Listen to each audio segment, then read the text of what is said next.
This video in no way condones fraud, but instead explains how it happens and the consequences thereof. Scammers, beware. By the end of this, you'll reevaluate what you think you plan on doing. My Fortnite account got hacked. Been hacked. My YouTube channel got hacked. All my money, all of it.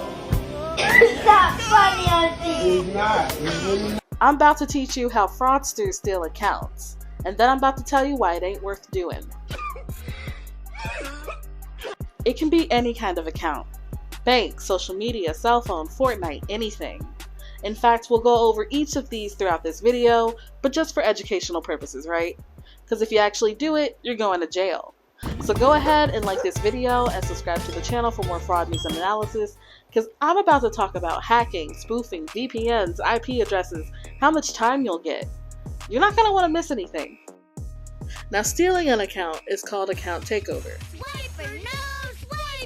For account takeover, basically, the fraudster needs to get into the account, change the password and account information, and do what they want as fast as possible. Now, the hardest part is getting into the account.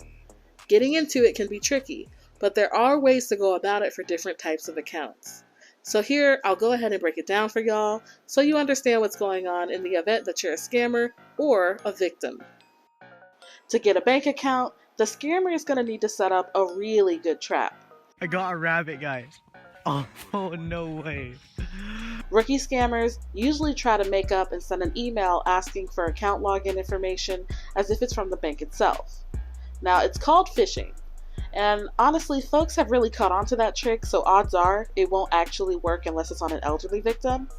Now, if you're a scammer, you'll probably happily take on an elderly victim since boomers tend to have more money anyway. But note that scams against the elderly will get your ish rocked in jail if other inmates find out what you did. But that's just phishing. Don't fish, don't get an elderly victim, don't scam, and you won't go to jail. Now, I've seen scammers set up a website or a quick link for something like a bank account sweepstakes, telling would-be participants that if they open up a bank account with a certain online bank and share their login details with the so-called sweepstakes organization, then they'll have a chance to win $25,000.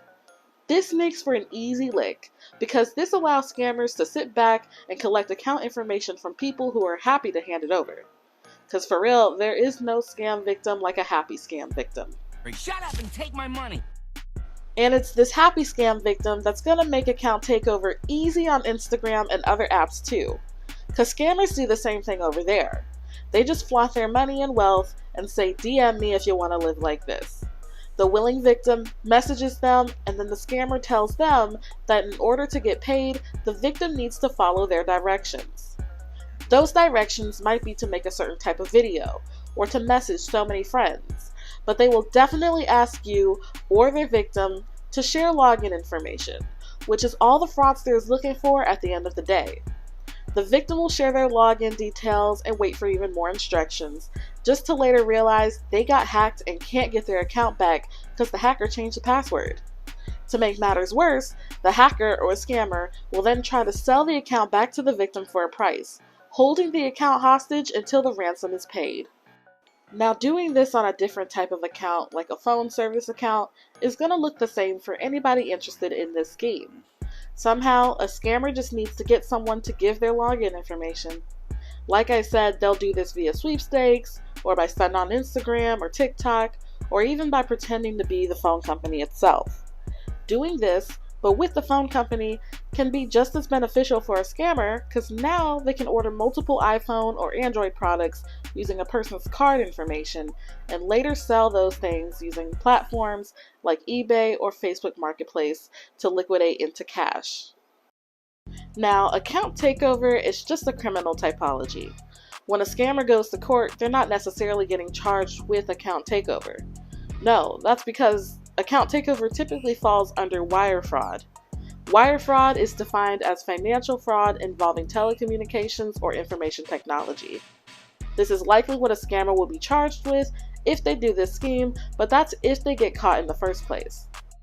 Usually, as investigators, all we have to go off of is the fraudster's IP address, but you'd be surprised how far that can get law enforcement. Now, if you're a scammer, you can try to use VPNs to spoof your IP address, making it look like you're in Russia or Singapore or something.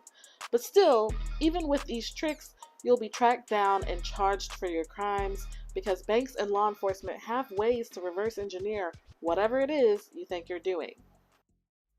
Just ask Stephen DeFayeur of Florida, who was ordered to pay $77,000 in restitution for his part in a SIM swapping account takeover scheme that only made him $2,500. The FBI reverse engineered his plan. They figured out he was handing over account information to scammers for $500 a day, arresting him not long after he started. Or you can ask Igor Buskharov, the guy who hacked a bank account and laundered $9 million before getting caught and being sentenced to 3 years in prison for fraud and money laundering. SIM swapping and bank account takeover are super serious, and the police will make those a priority. Unfortunately for victims who've had their social media hacked, neither police nor any of the major social media platforms will give it that much attention. Now, if you're a victim of account takeover on a social media platform, your best bet will be to report it as a financial crime to the platform you're on, especially if you have a debit or credit card linked to the account. So, what would you do?